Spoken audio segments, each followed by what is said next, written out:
Thank you very much. I'm just going to jump right in. In September 2010, by his own admission, then Lieutenant Timothy Kudo, a United States Marine, abetted in the killing of 2 unarmed Afghan civilians. The summary is going to be familiar.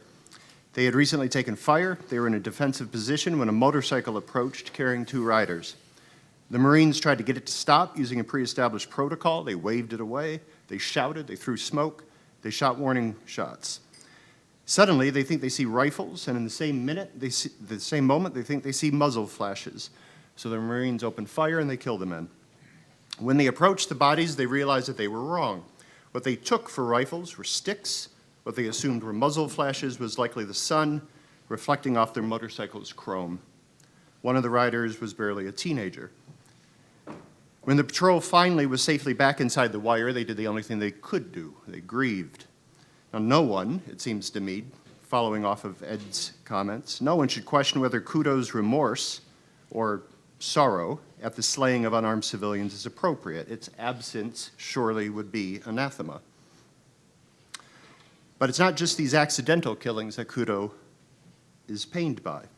He thinks of all the killing that he did or that he ordered to be done, including lawful combatants, those planting roadside bombs, etc. He makes no distinction.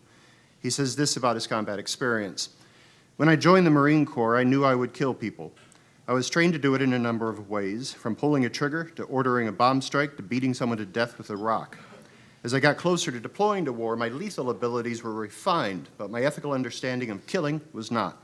I held 2 seemingly contradictory beliefs. Killing is always wrong, but in war it is necessary. How could something be both immoral and necessary? I didn't have time to resolve this question before deploying, and in the first few months, I fell right into killing without thinking twice. We were simply too busy to worry about the morality of what we were doing. Now, for Kudo, war requires a terrible conversion. Quote, to properly wage war, he charges, you have to recalibrate your moral compass. Now, this despair about killing in war is not unique to Lieutenant Kudo. If you look for it, you'll find it, tacit or unarticulated. You'll find some form of this idea that killing is wrong, but in war it is necessary. And you'll see it in any number of combat memoirs from wars throughout history. The violence of combat assaults psyches, confuses ethics, and tests souls, writes Vietnam combat veteran Carl Merlantis. This is not only a result of the violence suffered, it is a result of the violence inflicted. Back in January, I was at a chaplain's training program where I led a couple workshops on ethics. There was a plenary address, and the chaplain gave an excellent presentation in which he asked, what do those suffering moral injury need? What do they need? He listed to grieve, to confess, spiritual recovery, forgiveness. I have no qualms with this. This is correct. He didn't list, and I think he ought to have, vindication. Right, exoneration. This is important because, strictly speaking, you forgive someone who has done something wrong.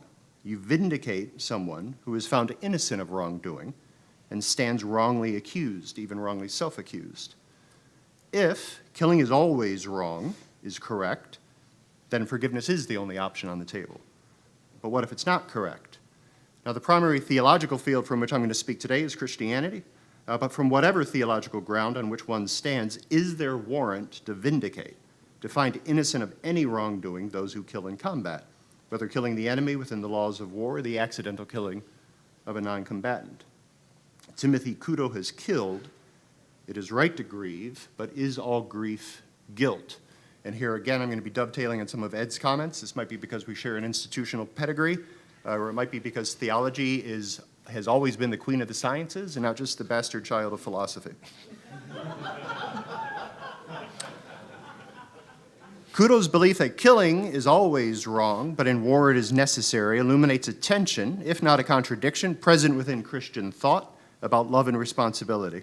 It follows from basic first principles that human beings, everyone, are to be loved. To love something means, at least ultimately, that we desire to see it flourish. Now, history proves that human flourishing isn't guaranteed. We sometimes have to help it along. Within the Judeo-Christian tradition, such a sense of responsibility is grounded in the individual. That bit in Genesis in which humanity is revealed to be formed in the image of God and given dominion, not domination, over all the earth signals a divine mandate. We have a duty, partial, never ultimate, to exercise care in history for the conditions of history. Now, politically, this manifests in a politics of responsibility. When those planes hit those buildings, September 2001, the late, great Jean Beth Gielstein, a friend of the Stockdale Center, turned to a friend and famously said, "Now we remember what governments are for," right? Governments, she asserted, their most basic task is to help ensure those conditions necessary for justice, order, and peace. These are primary goods without which other goods, such as health or life, are absent or always at risk.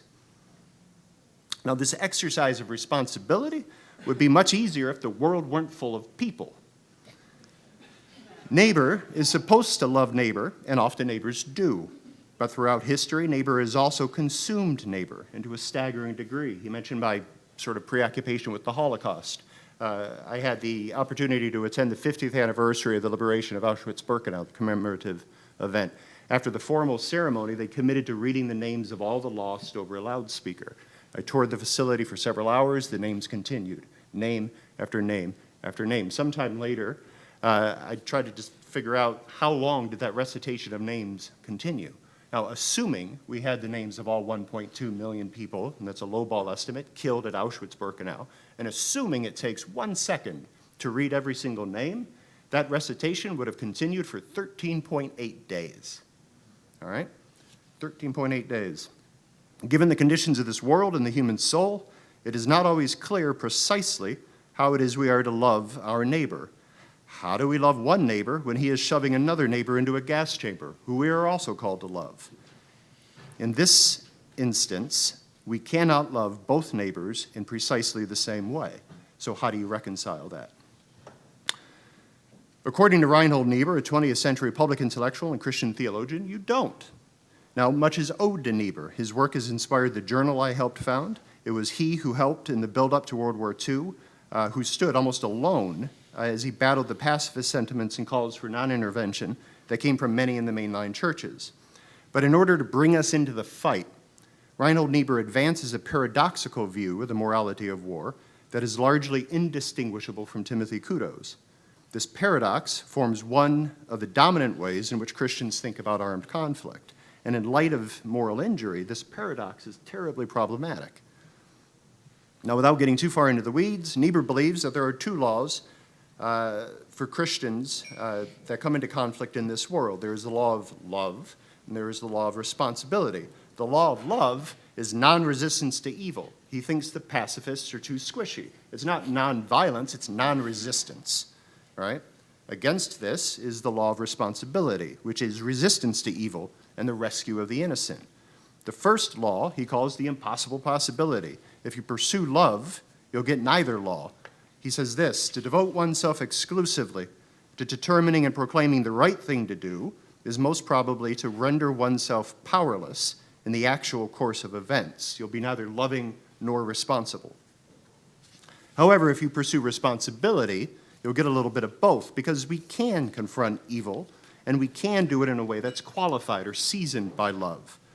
The Christian realist insists, summarizes Niebuhr, that the ideal principle must be sacrificed to guarantee its partial realization. He says that we must strive for justice, even if forced to use means such as self-assertion, resistance,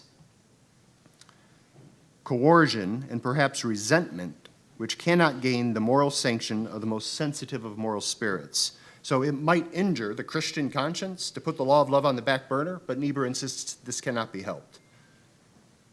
He says we cannot refuse to make a decision between political answers to a problem simply because each answer is discovered to contain a moral ambiguity.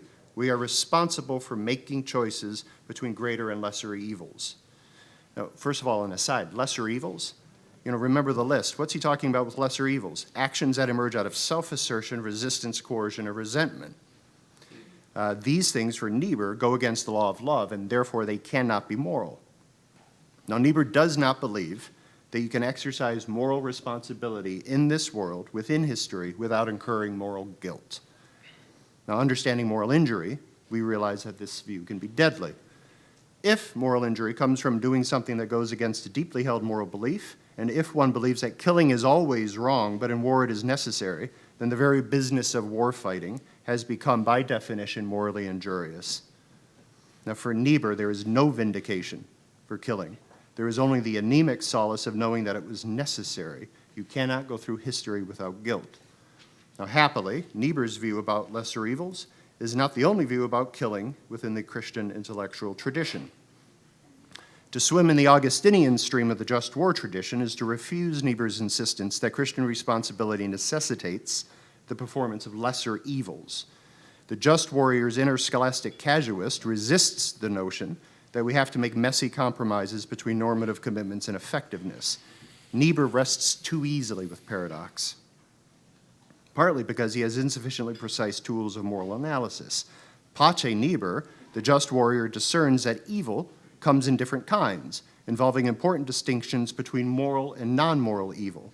Moral evil, the intentional, willed privation of goodness, is an offense against moral law and against the moral lawgiver. It's what used to be called sin. As such, Thomas Aquinas reminds us moral evil may never be freely and knowingly chosen, neither for the sake of justice nor for anything else. But what of this other, non-moral kind of evil? Evil as a privation understands evil as the loss or diminishment of some essential good. Endorsing this privative view, the ethicist Nigel Bigger stresses that killing another being is always to cause an evil because it deprives the victim of the good of life. He rightly presses this notion all the way down, applying it even to the killing of someone who, quote, has let himself grow monstrously corrupt, think Hitler, Stalin, or Pol Pot, end quote. That their death seems to involve the loss of nothing good is only because they have so misdirected their lives that for most of the rest of us, their losing the good of life amounts to a moral gain rather than a loss. Yet while to kill a person is always to cause unevil, it is not always to do a moral wrong. Bigger explains. History is sometimes very unkind to us and forces us into the position of not being able to do anything without becoming responsible in some way for causing evil. I can kill you out of contemptuous hatred, intending nothing less than your annihilation, constrained by no necessity and with no proportionate reason to prefer another's life to yours, or I can kill you without malice, with respectful and manifest reluctance, necessitated by love for others, and with sufficient reason to prefer their lives to yours. Now, maintaining this distinction between non-moral and moral evil allows for the possibility that different kinds of evils issue in different kinds of moral evaluation. Acts of moral evil incur moral guilt to the doer of the moral evil. Actions that result in a non-moral evil do not. To continue down this stream of moral reasoning would see us encounter further distinctions, for instance, articulating different kinds of killing, as both common law and sense do. There is that kind of killing which is morally evil and must never be done. We call it murder. There's another kind of killing that is accidental, undesired and unintended. There may be varying degrees of culpability, perhaps we could have been more careful, but it is essentially morally blameless.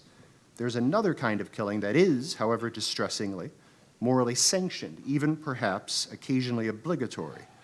Additionally, we find distinctions between intending and choosing, that is, between that kind of intention that actively desires a particular effect and that kind of intention which foresees the effect but accepts it with manifest reluctance. Such a distinction is helpful not least because it prevents us from excusing agents from responsibility for their actions while allowing that accountability is not the same thing as culpability. One can be causally responsible for an undesired effect without being morally responsible. Now, the Christian ethic that grounds the just war tradition affirms my proposal that it is possible that what some who suffer moral injury need is vindication. They need to be helped to understand that simply by killing they have not necessarily done anything to contradict deeply held normative commitments. They have done nothing wrong. Now, indeed, sometimes quite the opposite. 13.8 days of names. There should be nothing morally injurious about targeting the enemy and stopping a 14th day. Looking back to Timothy Kudo's assertion that in order to wage war, you need to recalibrate your moral compass, I think there are two ways of looking at this. We've heard several times over the last 2 days that in the profession of arms, especially at the pointy end of the spear, you do have to recalibrate your compass. But here I think what the suggestion is that you have to, what recalibration here means is that you calibrate again. That's to say that you get yourself pointing north again, you get back on track.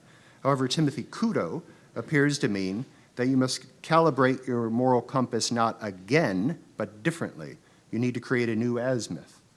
Niebuhr would endorse Kudo's view. The tradition I am advocating here recognizes only the need to occasionally get back on track. There's no new morality necessary.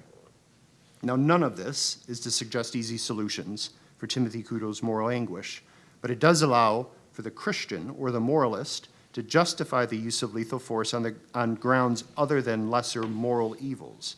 In disentangling the very business of warfighting from moral injury, we may begin to unburden warfighters from unnecessary burdens of guilt. And at the very least, in distinguishing actions that issue in sorrow, or distinguishing actions that issue in sorrow from those that issue in guilt, we may uncover different sets of remedies to address different kinds of wounds. So if such distinctions help warfighters to endure the morally bruising field of battle without becoming irreparably morally injured, then we need to conclude that when it comes to an ethic of war, Niebuhr is good, but bigger is better. Nevertheless, we mustn't be glib about it. First of all, we must acknowledge that in real life, especially under time-compressed, high-stake pressures of battle, we are prone to make mistakes. These mistakes might not simply be honest ones, but might expose weaknesses in our moral character. In media res is much more difficult to see clearly than in armchair retrospect. It takes a special set of virtues, including the kind of physical and moral courage that is unflappable, to prevent moral vision from being clouded by the onset of panic.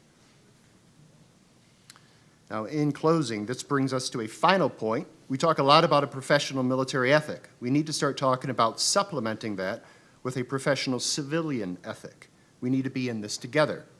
So this dovetails a bit with Mike's comments about sharing the burden, which I think is absolutely correct. In one very small way, we might be able to do this by helping prepare our sons and daughters to grow into the kinds of men and women who can walk the battlefield with their moral compass intact. Now, because by the time civilian sons and daughters put on the cloth of the nation, the majority of their moral presuppositions and habits will be more or less firmly in place. And if those of us not in uniform have done an inadequate or a piss-poor job of raising our sons and daughters with an ethic that can walk the morally bruising battlefield without becoming morally injured, then we have done an unconscionable disservice both to them and to the profession of arms. Now recall that Timothy Kudo said that when he deployed, they were too busy to think about killing. I said yesterday, just like the best time to develop a good sexual ethic is not the backseat of a car, boot camp or deployment is not the best time to think seriously about the moral dimensions of killing. But it's not just prior to service that civilians play a role in the profession of arms. Do you guys remember Steve Irwin, the crocodile hunter? Right? He once said that before you jump on a crocodile's back, you had better have a plan for jumping off. All right? It's on us, civilians, to provide a home for soldiers to redeploy home to. If after jumping off the reptile's back, your men and women in the armed forces don't have a home to come home to, including a home church, temple, mosque, synagogue, or some other civic organization that is worth coming home to, then again, we have failed them and the POA. There's more at stake than even this. I know I'm at the Naval Academy, but if you would give me your Lidoro pardon to make my penultimate comment from an Army man, then I'm going to quote General George Marshall, who cautioned, "War is a long, drawn-out, and intricately planned business, and the longer it continues, the heavier are the demands on the character of the men engaged in it, and women engaged in it. The soldier's heart, the soldier's spirit, the soldier's soul are everything. Unless the soldier's soul sustains him or her, he cannot be relied on and will fail himself and his commander and his country in the end." Now, bringing it all closer to home, it's fitting to make an ultimate end with an assertion from John McCain. He said, "Nothing, not the valor with which it is fought, nor the nobility of the cause it serves, can glorify war. War is wretched beyond description, and only a fool or a fraud could sentimentalize its cruel reality.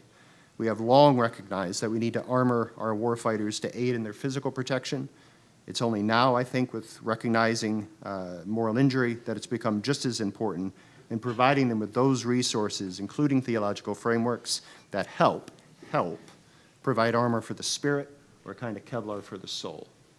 Thank you.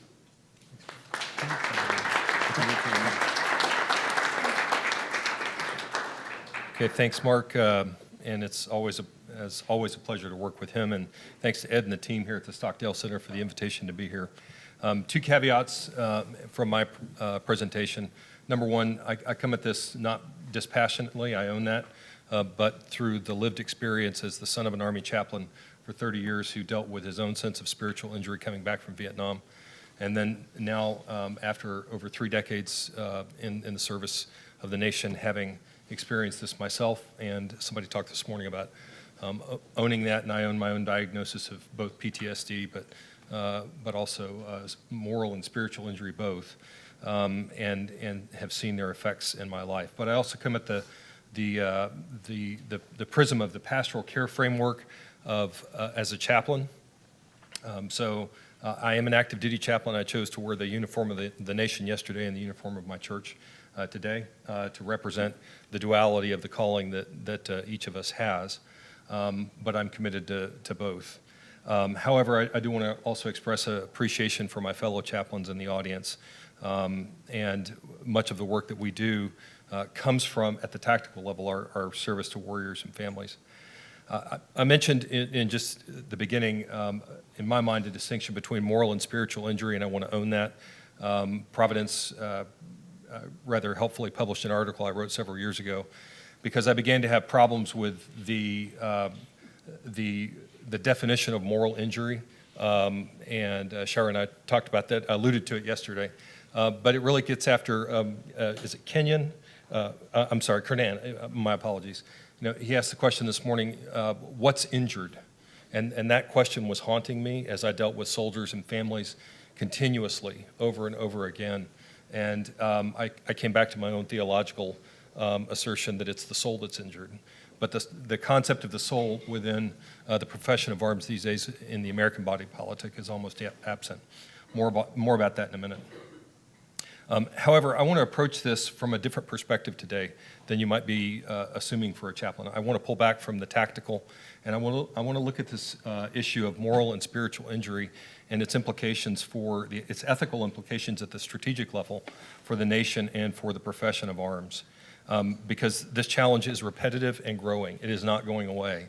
And frankly, Blues mentioned that my context now is to serve in Europe, and I'm going to tell you, after being deployed to both Iraq and Afghanistan, I've forgotten them both in terms of the current threat environment with the great power competition that exists about 600 miles to our east from where I'm stationed. The potential for moral and spiritual injury to have even broader implications for the profession of arms, I think, is quite real. So I want to look at this from a perspective of strategic ethics, but as a functioning and loyal servant of the nation, but ethically from an integrationist perspective, sort of a Niebuhrian ideal. A good concept I want to follow is the late Harvard theologian Ron Thiemann. When he talked about prophetic engagement of the culture, he talked that we must be loving, loyal, connected critics. And from Thiemann's taxonomy, you could never be a critic until you had first demonstrated your love and selfless action for the institution, as well as your loyalty and then your connection to the institution as well. So I think after 30 years in the profession of arms, I may have gained the ability to do that. And I'm going to look at 3 dimensions, again, at the strategic level, the professional, the political, and the prophetic, given my ecclesial status. So from the professional, how is moral and spiritual injury affecting the force? Or how is, to follow John Doris yesterday, he talked about moral systems, how is the force potentially and the nation affecting moral and spiritual injury? And I think that's really the perspective I get after. So the bold answer is, the sum answer is, I am seeing a troubling diminution of the human, the concept of the human in the force. Excuse me. Now, we talked in the last, Michael mentioned in the last panel about the growing divide between the American body politic and the profession of arms. And I think he's onto something there. I think one of the most seminal sociological changes in the history of this nation was the move to the all-volunteer force in 1976. It had massive effects that perhaps we couldn't have foreseen. But think about it. While this move might have been politically in tune with the tenor of the American people at the time, it really, in a way, rewrote the civil-military relationship that had predated it for 200 years in the Republic.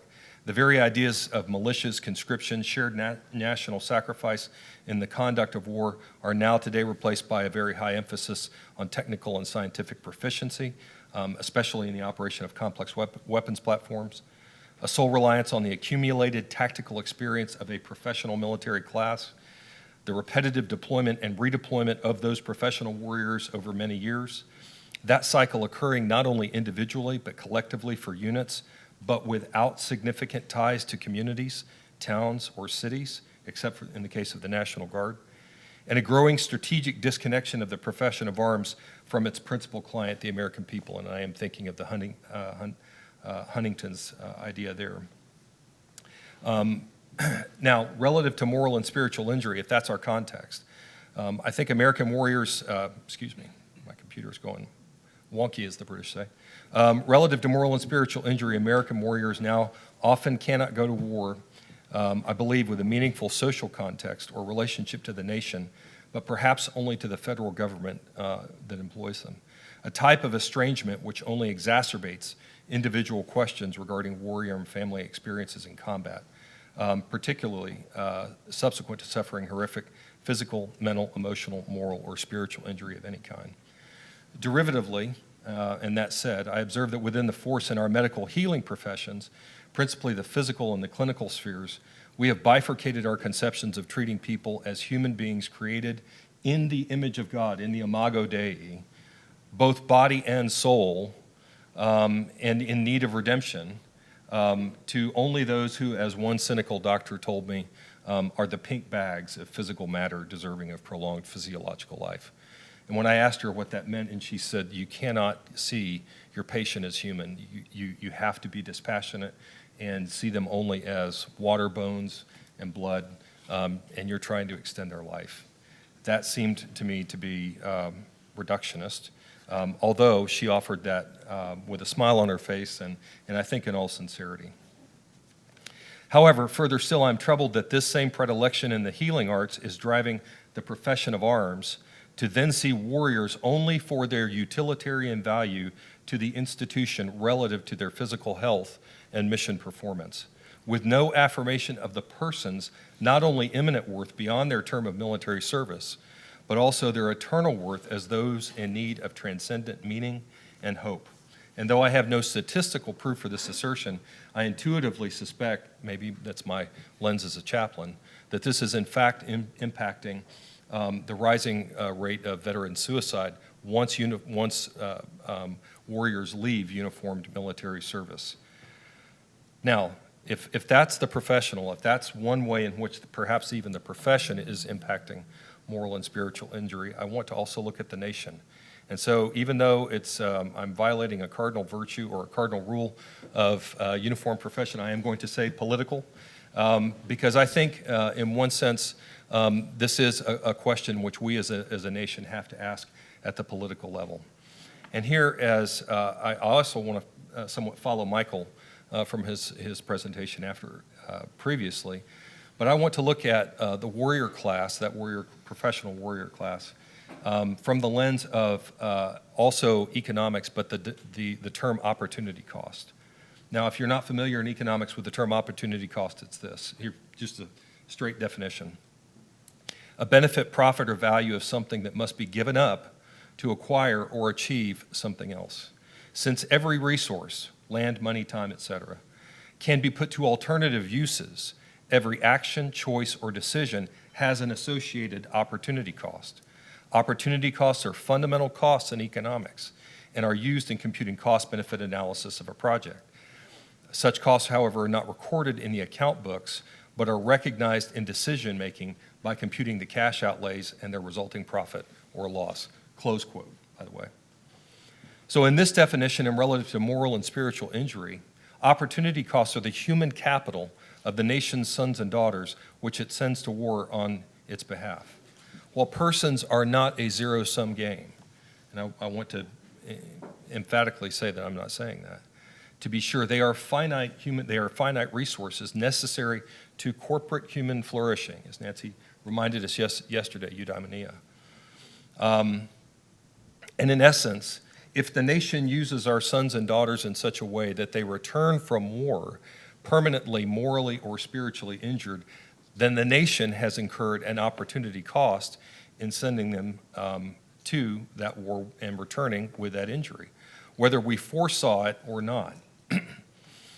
Now, I would consider that there's an ad bellum consideration for how we then see our sons and daughters as capital and resources for the nation that we should incorporate in our decisions to go to war.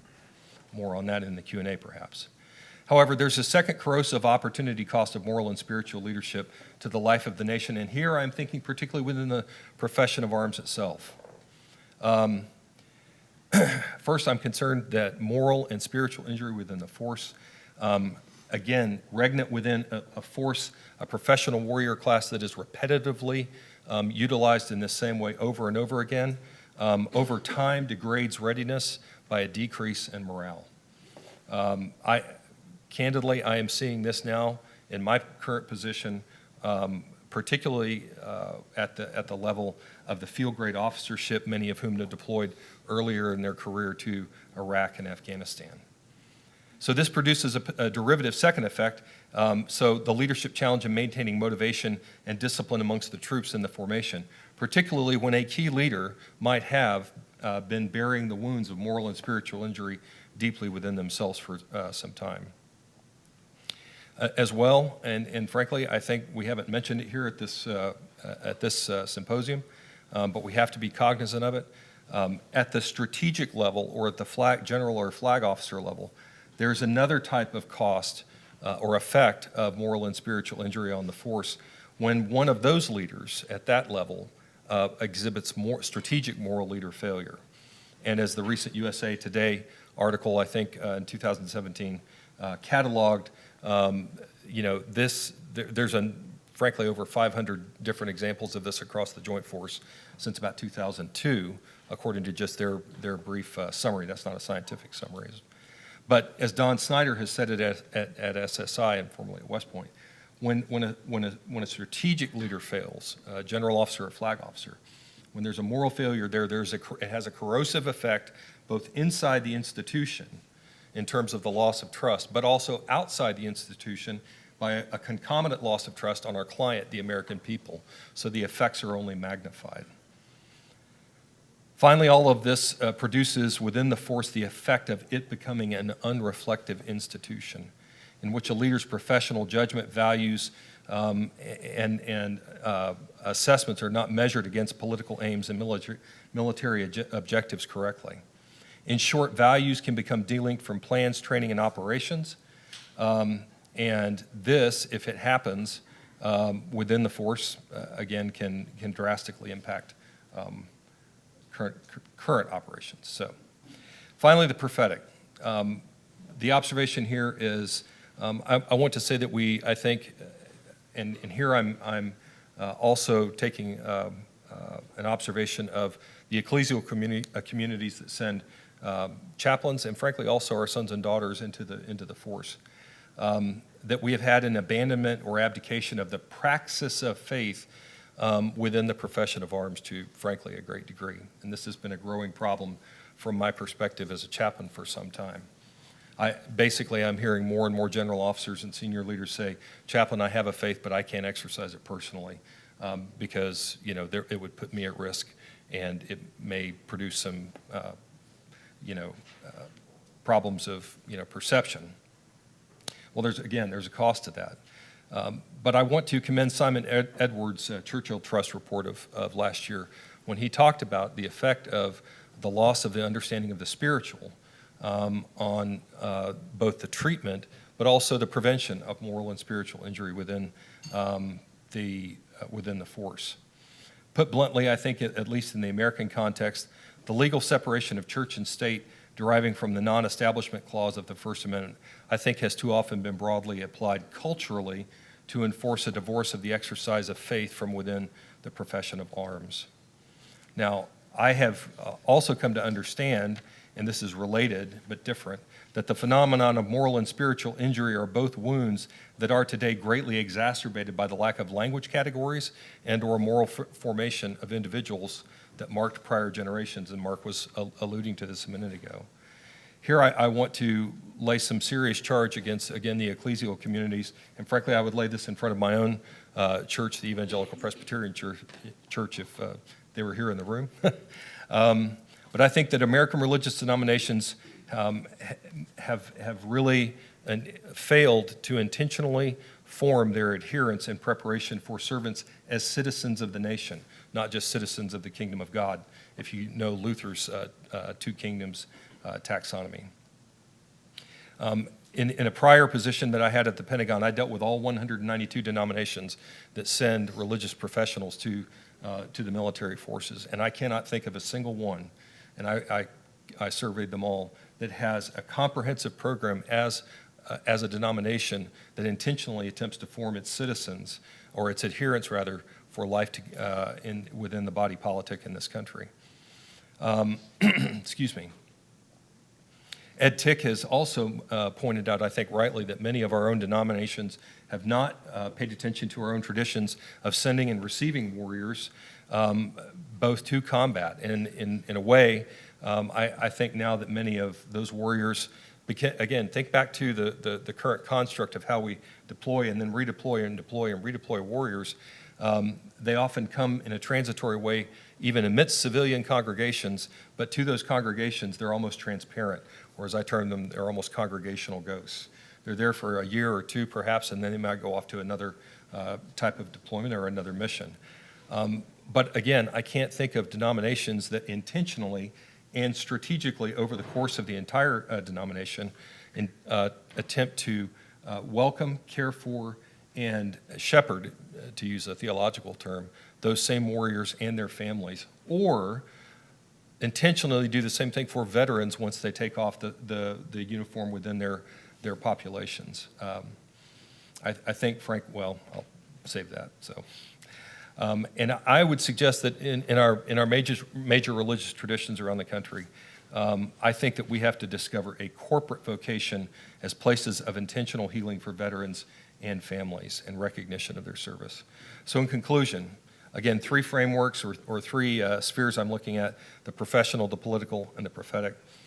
In the professional, stated positively, I want the profession of arms to recover a balanced conceptualization of the human person within the force, because by not doing that, it has unintended consequences on how we then treat and care for both our warriors, but most importantly, their families. In the political, I really believe, and I haven't seen, and so I may be ignorant of this, but I really believe that this subject of moral injury, and if you accept the taxonomy of spiritual injury, is deserving of a longitudinal study in terms of assessing the opportunity cost to the nation. As Ed mentioned in the last presentation, while the number of people we may be talking about is small, if the amount of resources is this great that we're applying to this problem, then this deserves, I think, some really considered study. And I think but that would take a project bigger than I can do in resources, but I think we need to do it. And we also, I believe we really need to, as a community of ethics within the profession of arms, frankly, challenge the profession to assess in an ad bellum sense the cost of going to war for what it will mean for us, for our sons and daughters, not only within the force but outside the force to the nation. And finally, in the prophetic, I want to, and by the way, when I say prophetic, I'm not talking about foretelling like time, but forthtelling as in declaring. That's a prophetic model from the Old Testament. I want churches and faith communities across the nation to reclaim and reappropriate the preparation, the moral formation of their adherents for service in the profession of arms. But by the same token, I really passionately believe that leaders within the profession of arms must actively reappropriate the praxis of faith as a leader technique or as a leader responsibility, if they have such a faith. If they don't, I wouldn't want to say that they should, just to accomplish that. But if they do, I believe we have got to create space for them to practice that, because that has a derivative effect on the force in terms of building force or building trust, but also communicating the fact that the role of faith in the profession of arms is welcome and appreciated. So with that, thank you very much, and Midshipman Dods.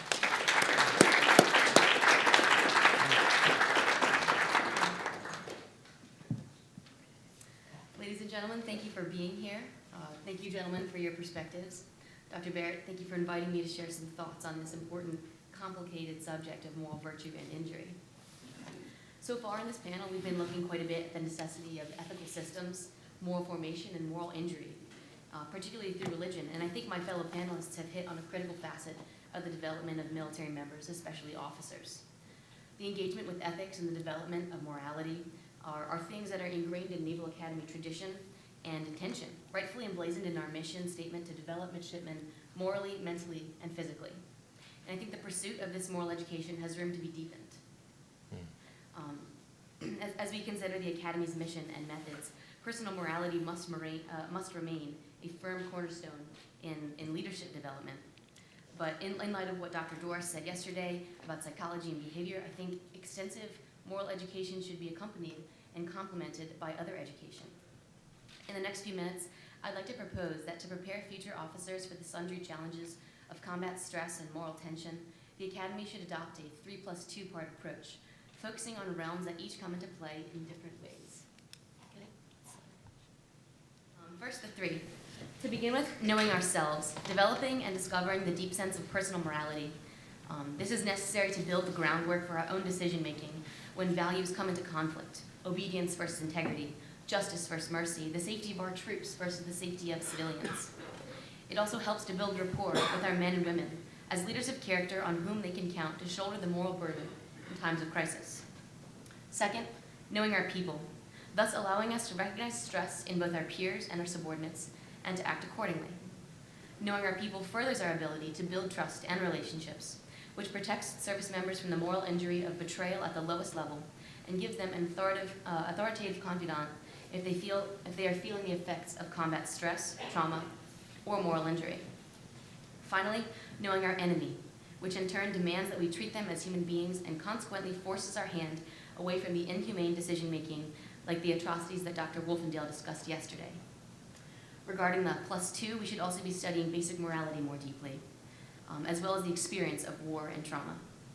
Essentially, I'm proposing an intense study of human beings from about 5 different angles: psychology, philosophy, politics, history, and literature. Having identified these areas of study, though, how do we get there? I think a big piece of the answer lies with the core curriculum at the Academy, the courses which every midshipman takes. Currently, the curriculum at the Naval Academy is heavily STEM-based, with 14 of the approximately 28 core courses representing the math, science, and engineering fields. On the screen now is a list of our core classes, with the yellow indicating classes that support moral training. The intent behind our STEM focus touches on the technicality of naval work, as explained nicely by the USNA public website. At the Naval Academy, the academic program is focused especially on science, technology, engineering, and mathematics in order to meet the current and future highly technical needs of the Navy. Graduates are proficient in scientific inquiry, logical reasoning, and problem solving, and will be able to provide an officer corps ready to lead in each warfare community of the Navy and Marine Corps. Unfortunately, I've seen some limitations in this model for officer training for 2 reasons. The first is that although STEM classes might be pertinent to people like my twin brother, a submarine select, they are less relevant to others. Of course, nuclear engineers should have an understanding of chemistry and electrical engineering, but I've met few pilots who are interested in balanced chemical equations. Personally, I'd have to use both hands to count the number of classes in which the instructor jokingly apologizes to the Marine hopefuls for the lack of relevance to their future careers. The second reason is that despite its best intentions to use STEM to train problem-solving skills, the current courses fall short of their goal. While I do not speak for everyone, the STEM experience often devolves to learning enough for the test, trusting some equations, and quickly forgetting everything. I studied for 12 straight hours to get a 98 on my electrical engineering final, but today I could not tell you a thing about the course. I agree that STEM has a strong place in the modern technical world, and its study can advance logic and problem-solving skills. However, I think a revision could help. So a quick chart just showing the core course distribution, and then the percentage of courses that have to do with moral leadership. I suggest 2 adjustments. First, paring down the core courses and modifying them to maximize the efficacy of the instructions to the intention. For example, problem solving would be better taught through something like the foundations of mathematical logic than through multiple semesters of basic level engineering. This careful tailoring will allow us to develop the same skills that the Naval Academy desires in all of its officers, while opening up space in the curriculum to pursue other things, like philosophy, trauma literature, and psychology. Second, the development of career-specific tracks for the core curriculum, which we can talk about later if you'd like, which would open up the matrix to more appropriate instruction based on the most necessary skills for each service. Then, the nukes could indeed study intense thermodynamics and naval architecture, while the future Devil Dogs could study Arabic, irregular warfare, and Marine Corps weapon systems. On the screen now is a revision that I'd propose, with the yellow again indicating classes that support moral leadership. Below the line are examples of courses that might be appropriate for the Marine Corps selects in this situation. Within this new framework, I'd like to return again to the 3+2 that I originally proposed. I think the best basis to approach the development of this 3-part leader who is educated in combat stress is to use human narrative to study leadership, trauma, and ethics, supplemented heavily by psychology and philosophy. If I haven't completely given myself away, I'm an English major. I believe strongly in the selection of proper texts and in the power of deliberate written reflection. This is something I've experienced in many of my classes here, and I've been pleasantly surprised by the overbearing presence of ethical discussion in many of my humanities classes, which are often the most poignant, relevant ethical discussions I've ever had. I dare you to read Cormac McCarthy's The Road and not think about the will to live, ethics and extremis, the value of human life, and the power of community. If you can escape Catch-22 without haunting questions about military obedience, duty, and the perpetuation of evil through unfeeling socio-political machines, then you beat me. These also include insights into what trauma looks like, something that Kurt Vonnegut, Ernest Hemingway, Siegfried Sassoon, Wilfred Owen, and many other authors investigate in their writing. It's important that our future officers are reading things like these, so they understand the reality and the ugliness of war and the consequences of leadership. On a similar note, 2 of the best leadership books I've ever read are actually fictional. One is Dune, the brilliant sci-fi classic that uses interplanetary travel to raise the stakes of military and political leadership. The other is The Killer Angels, an account of the Battle of Gettysburg that looks closely at human beings who led these men into combat and led some of them out. Studying these texts can give us comparative examples of tangible leadership interaction, seeing the theories in action in a way with which we can identify. Indeed, extensive psychological research has actually uncovered that narratives treated as fiction are processed differently in our brains than fact, using mechanisms of empathy that would allow us to more intimately learn this leadership. Indeed, history also offers numerous examples of fascinating characters worth intense study. Napoleon Bonaparte, Alexander the Great, Genghis Khan, and myriad leaders whom I'm proud to call fellow Americans. Foreign texts present striking accounts of life from a different perspective, often challenging the Americans' ethical justifications for our actions in a way that forces us to look at the ripple effects of our decisions and recognize the real, tangible human consequences of our wars. This is something I've experienced with my studies of Iraqi texts. I think literature has an enormous place in the development of military leaders.